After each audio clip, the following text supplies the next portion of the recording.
തക്ബീറത്തുൽ ഇഹ്റാം തുടങ്ങുന്ന സമയത്ത് പലരും ശ്രദ്ധിക്കാത്ത ഒരു സുന്നത്ത് നവവി ഇമാം എത്രയോ നൂറ്റാണ്ടുകൾക്ക് മുമ്പ് പറയാ. എന്താ സുന്നത്ത്?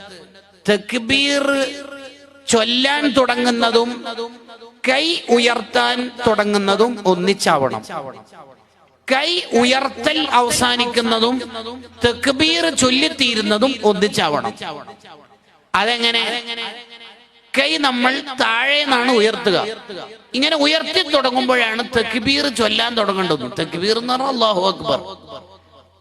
കൈ ഉയർത്തിൽ തീരൽ ഇവിടെ വെച്ചാണ്. ബാക്കി താഴ്ത്തലാണ്. താഴ്ത്തുമൊന്നും ചൊല്ലാനൊന്നുമില്ല.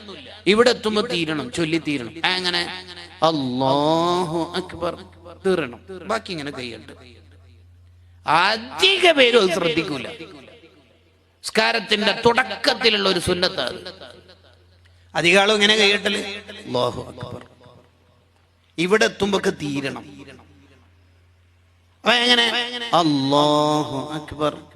കണ്ടോ എന്ത് രസം ഉണ്ടാവും നമ്മൾ സുന്നത്തൊക്കെ പാലിച്ച് നിസ്കരിക്കുമ്പോ.